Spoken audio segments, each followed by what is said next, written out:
to Shema Israel. This is a Messianic congregation, and we're just going to do two things, or three things tonight as we get started. So we're going to welcome the Sabbath, and Janet and Rochelle are going to light the candles.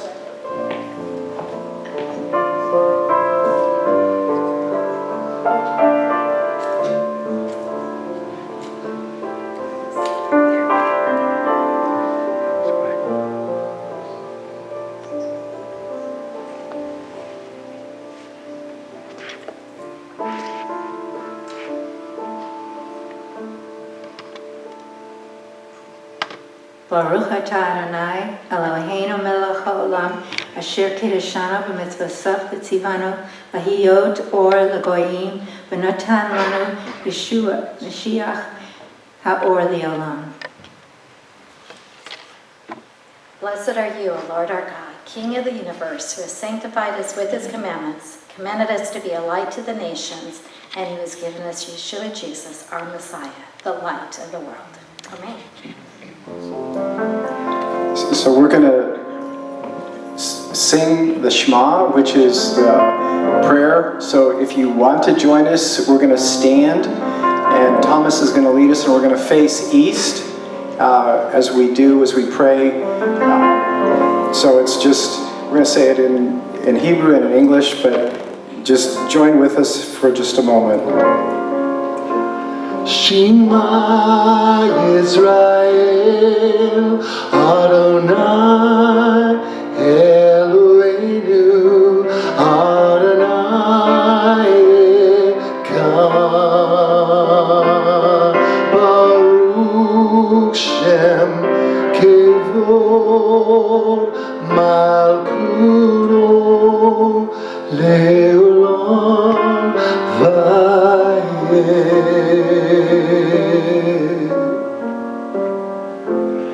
All together in English. Hear, O Israel, the Lord is our God, the Lord is one. Blessed is the name of his glorious kingdom forever and ever.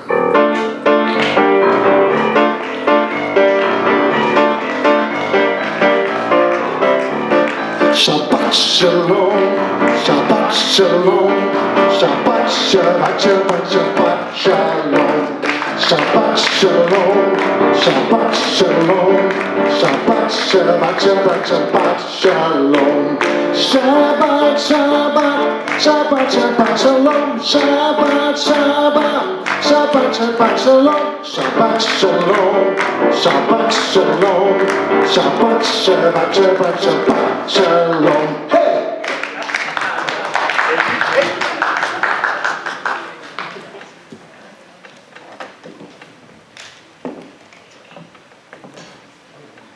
Thank you, Thomas. Thank you, Thomas. Blessed be the Lord. So we're going to just roll right into our concert. We want you to welcome Sam Rotman. He's here with us from the Phoenix, Arizona area, and we're just looking forward to a wonderful night of music. And Sam. Okay.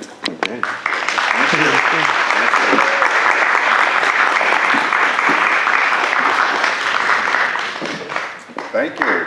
Let me see. Is this on? Oh.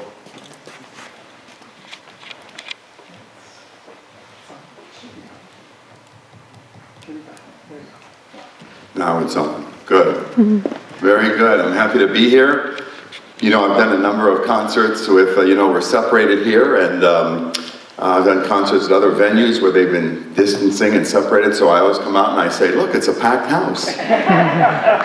It's filled out. Thank you for packing out the house. So I'm very happy to be here and to be here with the Messianic congregation. So let me share with you, I'm going to play classical music. Because the piano is situated this way, not normally turned the other way, the sound going up, but we have a camera here, so you'll be able to see my hands, and most of you will be able to see my face, so I think it's going to work out fine.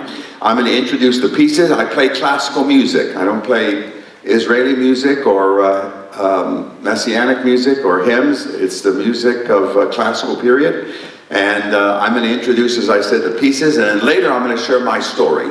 How music is not the most important thing in my life, but coming to know Yeshua 50 years ago, May 21st of 1971. So let's start right away. First I'm going to play you a piece by Beethoven. Beethoven is my favorite composer. This is a piece he wrote early in his life.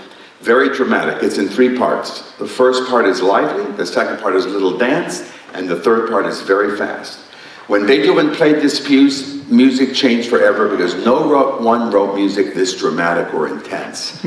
So this is a very unique piece when Beethoven wrote this, and from then music changed in a very specific way. Early movements, 3 movements from the sonata by Beethoven.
Thank you. Thank you very much. So this concert's going to be about contrasts. I'll explain a little bit more as we go along, but the next piece is a contrast. It's a piece by Mozart, who lived at the time of Beethoven. He died a number of years before Beethoven. At one time, Beethoven came to Vienna. Beethoven was from Bonn, Germany, and he came to Vienna to study with Mozart. Now let me share something about Mozart. To me, my favorite composer, and the greatest person to ever put ink on a paper and created music, is Beethoven. But Mozart was the greatest child genius in the history of anything. When he was 4 years old, he wrote his first music. When he was 5 years old, he was playing concerts for the Pope and kings of Europe. 5 years old, concerts. And when he was 7 years old, he was writing for the Los Angeles Philharmonic. He was writing for orchestra. He wrote for a 100-piece orchestra. So you could be Albert Einstein was maybe a genius in math, or so-and-so was a genius in something else, but Mozart is the genius of anything. So this is a piece he wrote in 3 parts. The first part, again, you'll hear the difference in style. And a pure style. You'll hear this theme and then these little variations. Each variation is a different mood on the theme. The second part, again, is a dance, but the third part is very wonderful. You'll recognize the third part in the first 2.5 seconds. One of the most famous pieces Mozart ever wrote. So this is the 3 parts, a contrast from the Beethoven to the same time period, Mozart.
Thank you.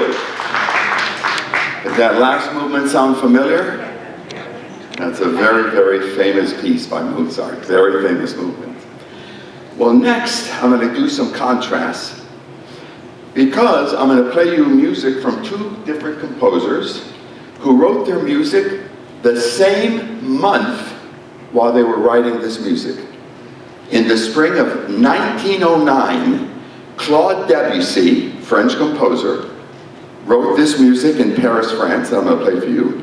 And in the spring of 1909, Sergei Rachmaninoff, Russian composer, wrote the same music. Not his music, not Debussy's music. So I'm going to play you four pieces. I'm going to introduce the pieces. You're going to listen to them. So Debussy is known as an impressionistic composer, which means that when he wrote music, he tried to create an image in your mind. So the first piece is called, a Spanish title, which is unusual because all of his titles are in French, La Puerta del Vino. La Puerta del Vino. The doorway of wine. The doorway of wine. So if you go to southern Spain, there's a very famous palace called the Alhambra. In Alhambra Palace in Granada, Spain. And one of the entrances to this palace is called La Puerta del Vino, the doorway of wine. Why was it called that? It was always closed, but once a year when they brought in the harvest of grapes in the fall, they opened up the door and they gave thanks to God for the harvest of grapes. So that's why it's called the doorway of wine. Debussy had a friend who went on vacation in southern Spain and wrote him a postcard. Now, southern Spain is quite warm. And he wrote him a postcard. Dear Claude, it's wonderful here, wish you were here. And Debussy looks at this black and white postcard of this doorway. He is so inspired from the postcard that he put it on the piano and he composed a piece from the postcard. Now I get postcards of Hawaii and that doesn't do anything to me. Don't you get postcards from Paris, France or Israel, and does it make you compose music? So Debussy wrote this piece. So it's Spanish sounding, a man sounding, a guitar, playing a guitar, strumming it very quickly and slowly. The second piece is called Ondine. Ondine is the name of a fairy in French. And so this is mythology, that in deep pools of water there are these little fairies and they play. So you'll hear a lot of playfulness in this piece. And while they play, they agitate the water. So there's a lot of water sounds and a lot of playfulness. And at the end of the second piece, it's a fountain of water. It's called a jet d'eau. A jet d'eau, a fountain of water. You'll hear it. The third piece is called heather, bruyere. You know what heather is? Heather is this low-growing shrub with a purple flower that grows in the highlands in Scotland, in England. And Debussy went to an art exhibit in Paris of these British painters. And he saw all this beautiful purple heather that he wrote this piece on the heather. So there you actually hear birds in the sky, and you actually can see the wind wafting on the bushes of the heather as it, I've been to northern Scotland, and it's unbelievable to see the highlands. In fact, I brought home some heather that I have in my piano room to remind me of this piece. And the fourth piece is called General Levine Ascenti. There's a man named Edward Levine who was the greatest juggler in the history at the turn of the century. He was billed as the greatest juggler in history. And he performed in Paris. And Debussy saw him perform. He was an American, Edward Levine, and he wrote this piece. So it starts with a trumpet call, ba-ba-ba-bum, ba-ba-ba-bum, and then this man walks out dressed like a clown. He acted like he didn't know what he was going to do, but he was the greatest juggler. He'd act like he'd throw a pin in the air, everyone gasped, sounds like a mistake on the piano, and then he grabbed the pin and he was the greatest juggler. Debussy wrote in his diary that the French people roared with laughter at the antics of Mr. Levine, but were in awe of him as he was the world's greatest juggler I had ever seen. So, the four pieces, you'll follow, you'll be able to follow, listen. The first is the Spanish piece. Spanish rhythm, the guitar. The second piece, the water piece, Undine, the fountain of water. The third piece, the heather, very delicate, the beautiful, close your eyes, you'll see this. And the fourth piece is this comical juggler, Edward Levine.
Thank you.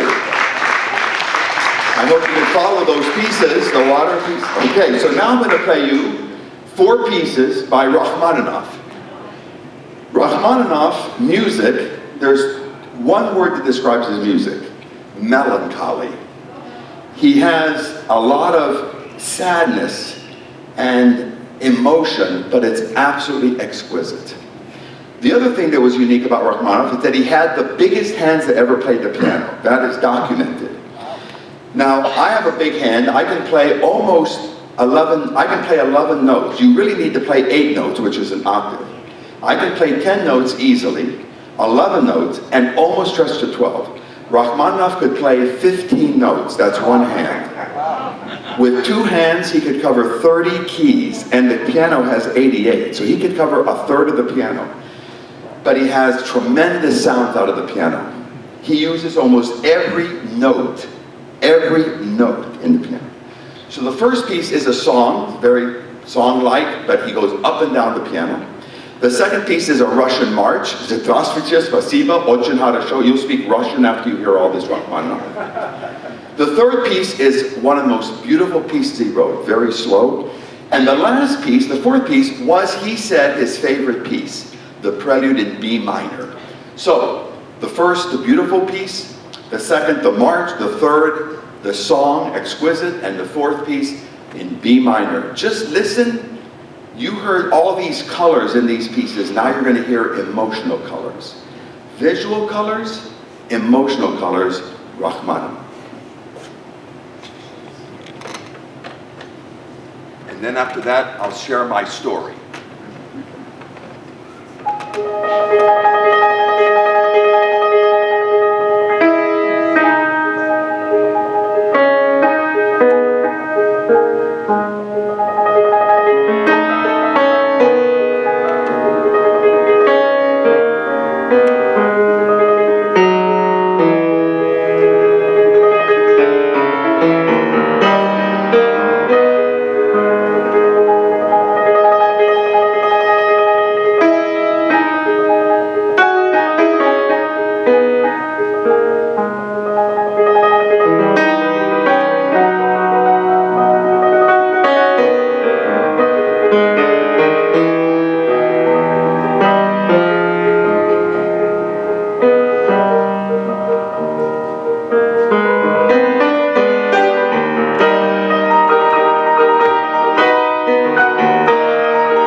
Thank you. Well, here you saw this contrast. Debussy writes these droplets of sound, and Rachmaninoff writes this impassioned power. Amazing, amazing. Well, before I get the last pieces, short pieces, I'd like to share my story. And my story begins with my parents. My father was born in Eastern Europe, in Romania, in 1905. My mother was born in Eastern Europe. At that time, the country was called Czechoslovakia. And she was born there in 1915. So they were 10 years difference in age, my father and mother. But they were both very religious Orthodox Jews. The Orthodox Jews are the strictest Jews that really seeks to follow the Torah, the 5 books of Moses, the laws that God gave to Israel through Moses. And my parents left Europe because of one person, Adolf Hitler. In 1940, my father was 35, my mother was 25. If they stayed in Europe, they both would have been murdered. They both would have, everybody that stayed in their town was executed. None of them survived. My father and mother would have been sent to a concentration camp and immediately killed, or sent to a labor camp, and if you were sent to a labor camp and you got sick, they just shot you because there was no time for you to get well. But my parents had to get out of the continent, out of Europe, and so like a lot of Jews, they ended up in South America. There were a few countries that had an immigration for people coming to South America, and one of them was a small country called Ecuador, right on the equator. In 1940, my parents went to Quito, Ecuador, the capital of Ecuador. My brother was born there, my sister was born there, my mother was pregnant with me in the spring of 1950. My father filled out paperwork because he wanted to bring his family to the United States. He filled out the paperwork, he got permission, and in the spring of 1950, my parents came, and my brother and sister, I was in my mother, and they came to New York City, and I was born 5 months later in October of 1950. And I was raised, as you can imagine, in a very, very religious Jewish home. I can't emphasize how important this was. My grandparents died for being Jewish. They were murdered. In fact, I did left this out. 11 months after my father left Romania, the Nazis came to his town in eastern Romania. They gathered all the Jews. There were about 10,000 Jews in the region and systematically killed all 10,000. 2 of them were my grandparents, my father's parents. And I've been back to eastern Romania and I've seen the memorial over the grave of the 10,000 Jews. My father had a sister who was taken to a concentration camp and never heard from again. So my parents came to the United States in 1950. My brother, my sister, I was born in October, and as you can imagine, my grandparents died for being Jewish. My parents suffered for being Jewish, and I was instilled with all I had about my Jewish heritage. My parents sent me to public school during the day, and then I went to school in the synagogue, and it was called Hebrew school. There's Catholic schools and Protestant schools. There are some Hebrew schools. There are some Jewish schools. And so I went to Hebrew school 5 days a week for 8 years. 5 days a week for 8 years. I learned Hebrew. I learned all about being Jewish. I learned literally hundreds of prayers. All my friends were Jewish. All my relatives were Jewish. And so this was very, very big to me. I can't emphasize how important this was to me. I remember I'd pray in the morning, put on what's called the tefillin. This is a ceremony of the Jews put on the phylacteries. Prayed for a half an hour every morning. And then as I was going to school, something unusual happened. When I was about 11, 12, 13, I began to develop a very foul mouth. I mean, I know it sounds funny, but it was not funny at the time. Here I was praying for half an hour in the morning, go to school, and suddenly I started to use foul language.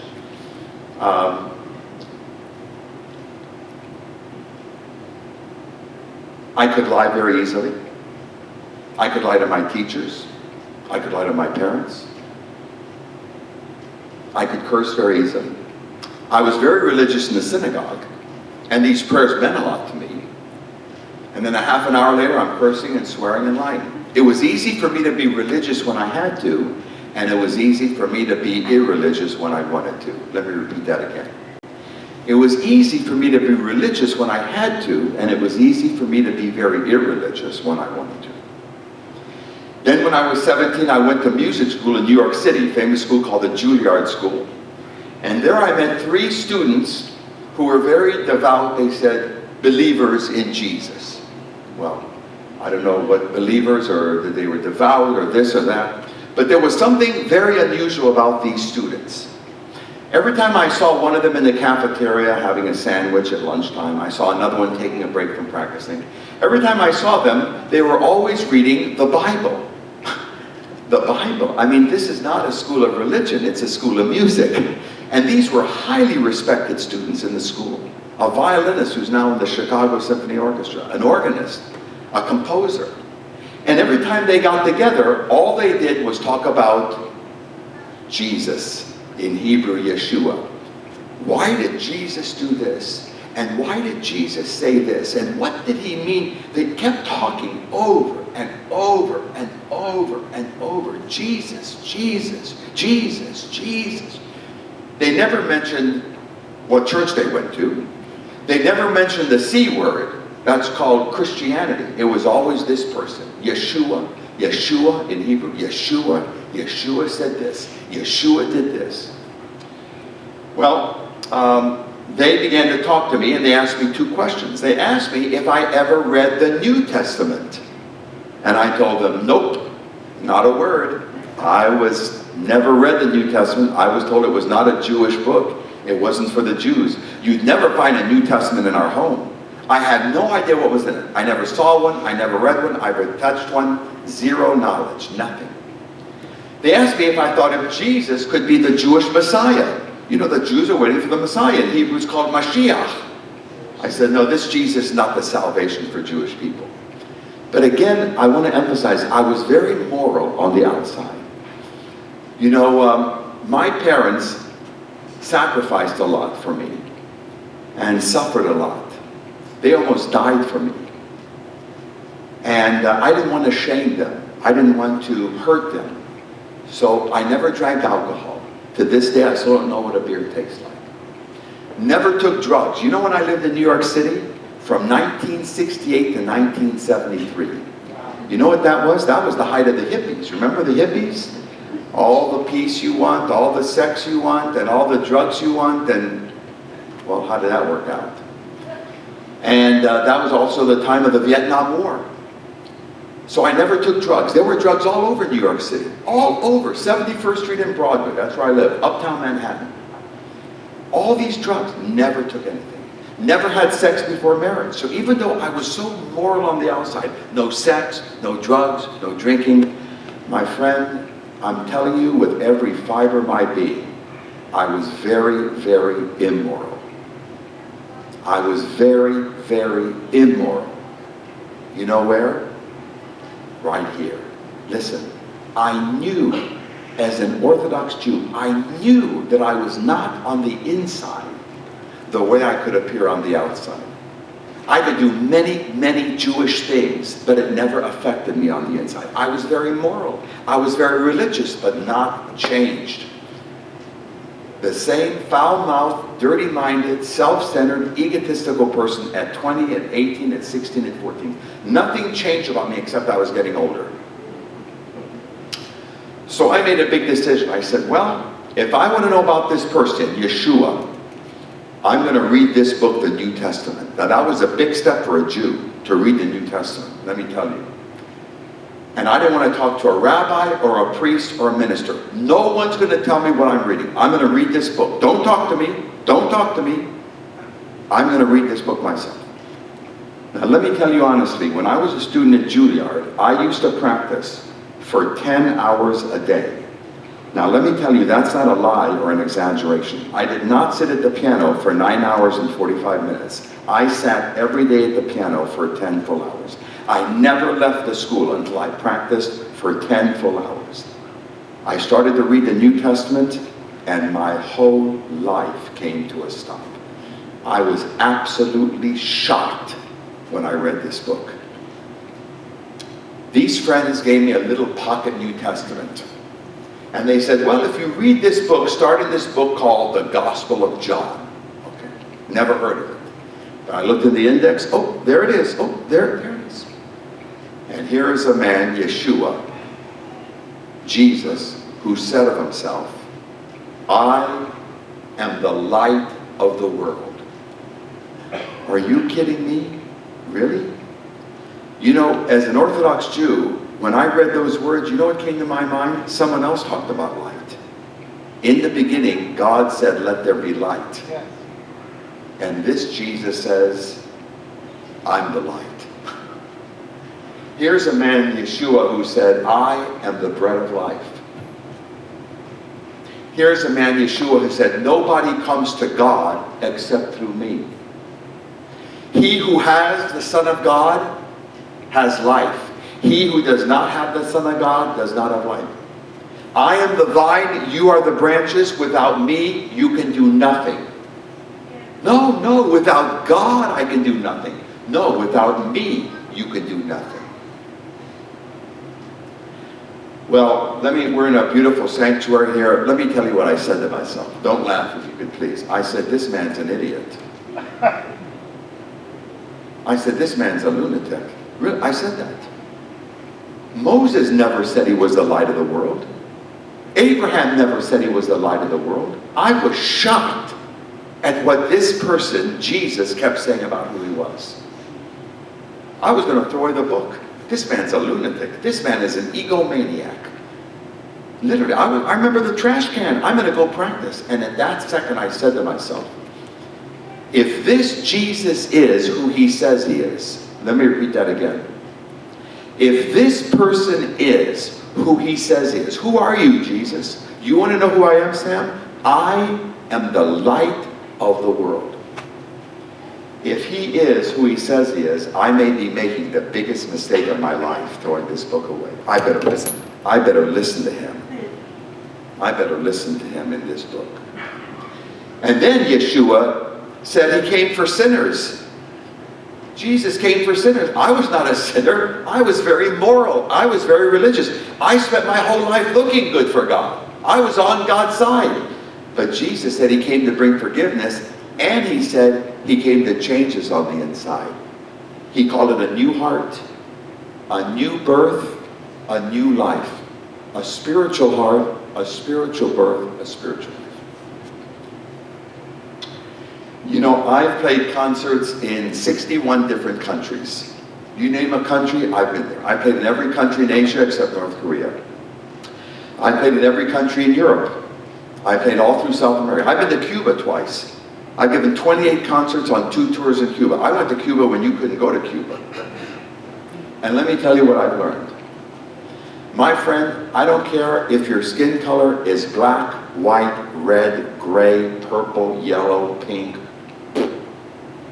I don't care if you're a Democrat, Republican, Independent, Communist Party, Labor Party, Socialist Party. There's no difference.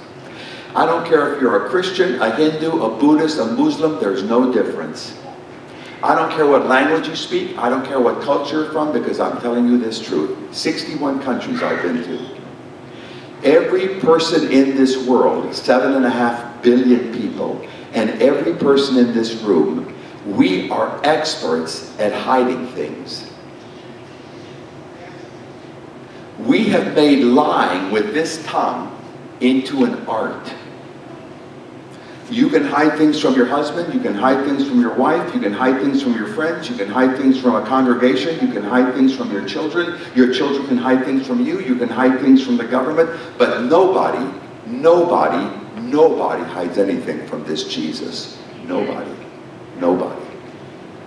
In fact, he said that every word you've said, you're going to give an answers for. And we will be judged by the motive of our hearts. There's a DVD of your entire life, externally and internally. And even though I was so moral and so religious, listen to me carefully, I thought I was crafty enough with my tongue and clever enough with my mind that I thought I could hide things from people and God. And on May 21st, 1971, 50 years ago, for the first time, I acknowledged Yeshua HaMashiach, the Messiah, Jesus. And I'm going to tell you what I said to him. My name is Sam Rotman, and Jesus, I want you to come into my life. It's very simple. It's very simple. I want you to tell me what to do, and I will not tell you what to do. I told him the lies I said. I told him the dirty words I said. I told him the dirty thoughts I had. I decided two things. I'm not going to hide anything from Jesus. You know something? You don't need to hide anything from Jesus. You know why? You're not hiding anything from him. You're not hiding it. And you realize that you can come to Jesus and you don't need to give him an excuse for anything you've ever done in your life. Now you think of that. Think of that. You don't need to give him an excuse for anything you've ever done in your life. In fact, if you give him an excuse, you're complicating it. It's not complicated. We make it complicated. I finished that prayer. I opened up my eyes. And in a billionth of a second, immediately, I knew that Jesus Christ completely transformed me on the inside. I'm telling you, I was shocked that I stopped cursing. He completely cleaned my mouth. I was shocked. And I remember about 3 minutes later that I couldn't form a curse word with my lips if I wanted to. I had a dirty, filthy mind, and he cleaned it and changed it. And the next morning I woke up and I couldn't wait to pray to Jesus Christ and thank him and read more about him. And I couldn't wait to get to Juilliard. And I told every Jewish friend I knew at Juilliard, I met the Messiah. I met the Messiah. I've played over 3,000, this Sunday will be 3,200 concerts. People ask me, how do you know how many concerts? I've given 3,198 concerts this month. You know how I know how many concerts I've given? Because I have to pay income tax. No, that's true. People ask me all the time, how do you know exactly how many concerts you've given? Because I have to pay taxes. You better believe it, I don't count along the way, by the way. 3,200 concerts. And I tell you, my friend, that all of my concerts are nothing compared to having Jesus Christ. The greatest thing I ever did in my life, the most important thing I ever did in my life was to give my life to Jesus Christ. Music's not the most important thing in my life. Jesus, listen, my friend, only this person, Yeshua, Jesus, can transform your life, period. Your wife can't change you. Your husband can't change you. Your friends can't change you. Your children can't change you. This congregation can't change you. The church can't change you. Can I tell you something? You cannot change you. You know who the hardest person to live with is? You. But this Jesus transforms us. You know, being cured of cancer is a miracle, but let me tell you the real miracle in this world. The real miracle in this world is that this person, Yeshua, the Messiah, actually transforms the human heart. That's a miracle. That's a miracle. You know why I was Jewish? I was born Jewish. That's the only reason I was Jewish. If I was born in Egypt, I'd be a Muslim. A Hindu in Egypt, where I've done, or in India, where I've done concerts, a Hindu. Or a Buddhist in Thailand, I've done concerts. I'd be born there, I'd be a Buddhist. It's not a religion, my friend, it's a person. The central person of human history. And I play the piano for him. He gave me the ears to hear the music, the fingers to play the music, the mind to learn the music, the heart to love the music. You know that Jesus has never missed one of my concerts, you know that? 2 people have never missed my concerts, Jesus and me. I mean it, I know it sounds very cute. And every time I give a concert in a church, congregation, a big hall in Europe, a concert with an orchestra, he's in the front row and he sits down, I sit down to play, and he always says the same thing to me. He says, Sam, I'm really looking forward to hearing you play for me tonight. My friend, if I could look into your eyes, I don't know what your background is, but I'm telling you with every fiber of my being, it is worth living for Jesus Christ. Listen, my friend, he's not a joke. He's not a curse word. He's not even a nice Christmas story. He is the life and the light of the world. Don't let anything become an excuse to keep you from the Messiah, Jesus. You know, the Jewish people, They've been looking and looking and looking and looking for the Messiah. And he's come. And you can do like I did. You can tell him your name. My name is, and Yeshua, Jesus, I want you to come into my life. And he will. And I want you to forgive me. And he will. I want you to be with me. He will. I want you to guide me. He will. He will. He will. And you do that, you'll experience a transformation of your soul. Music gives me a lot of happiness, but not one note of music will ever change me. I'll play about 40,000 notes tonight. 40,000 notes. Not one note will change me. This person changed me. Gave me a new life, and it's worth living for him. The last piece by Rachmaninoff. Check here. Rachmaninoff. This is the most famous piece he ever wrote, called The Bells of Moscow. The prelude in C sharp minor. He uses almost every note of the piano. The last piece, The Bells of Moscow by Rotman.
very kind. Thank you. Thank you. Thank you. Thank you. Please be seated just for one moment. Just before blues comes up. Anyone have a question you'd like to ask me? My life, my music, my social security number? Anybody have a question? Anything you'd like to ask me about? My music, my life, anything? What's your question? Oh yeah. Yes. Good, I can hear you. How long have you been playing? How long have I been playing? I started when I was 9 years old. I'm in the music because of my mother. My mother loved classical music from Czechoslovakia. And so I started when I was 9, I'm now 71. So I've been playing for 62 years. And I still practice 7 hours a day. And learn new music, and yes. Can I ask you another question? Sure. Have you ever been bothered by carpal tunnel? Yeah, I get asked that often. You know, I have never had a hand problem. And that's remarkable. I have many friends at Juilliard who can't play concerts anymore. I mean, literally, they have carpal tunnel and had surgery, or they had tendinitis, or they have what's called trigger finger, where the fingers are uncontrolled. And to be honest with you, I play pretty intensely, 10 hours a day. I have no arthritis. I've been tested for carpal tunnel, nothing. So I'm very thankful. I have no hand problems at all. How did your parents meet? How did my parents respond? Yes. Is that what your question? How did they meet? Oh, my parents met. My parents met in South America. They left separately, yes. They left separately, one out of Marseille, France, and my father went out of Marseille, France. My mother went out through the Danube, the Donau, south, and they both went to Ecuador and met in Quito, Ecuador. Yeah. They didn't know each other in Europe. Yes. Do you forget any of your music? Do you add new music? Do I forget in my music? Do you forget any of your older pieces, and do you add any new Well, you know, I've learned 1,100 pieces of music. That is, look what it did to me. I used to have a head full of hair, and I put in all the notes, and the hair said, there's not room. So, you know, so now I've learned 1,100 pieces. And I can play right now about 200 right now.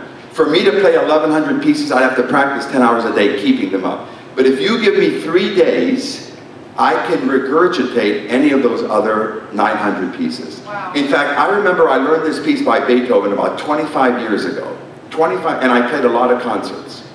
And I remember I wanted to now play it again. And I said, you know, it's been 25 years, and I'm going to have to start from scratch. I mean, 25 years. In 4 hours, I was playing the piece by memory the way I had it 25 years ago. I was shocked. I was shocked. So, and during COVID, I learned a lot of new music.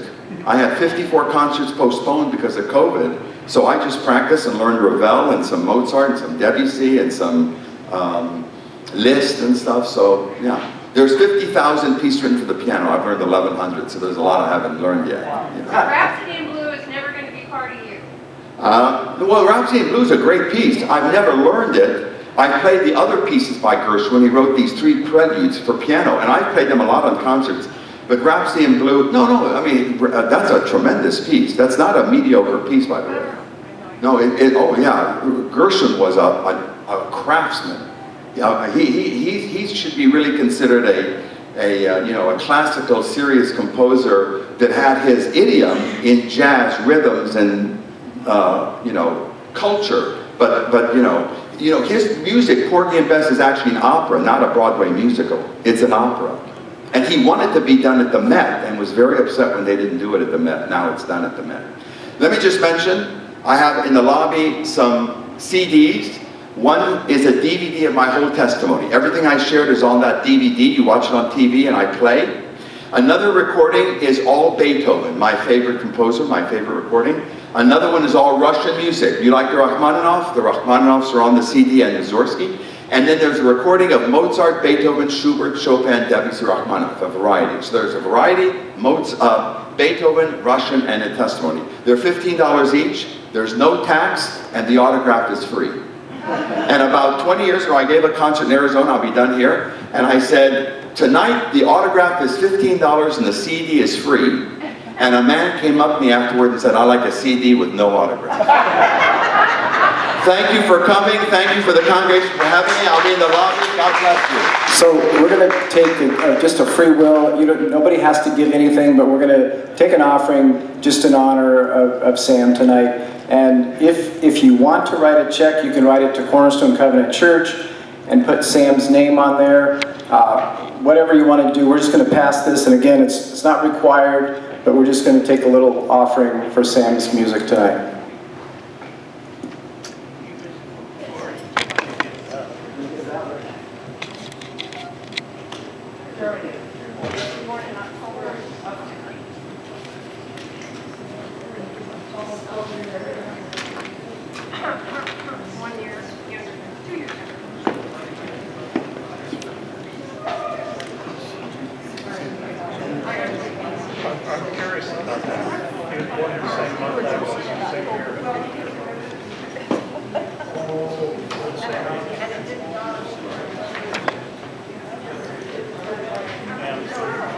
I didn't put a lot of notes.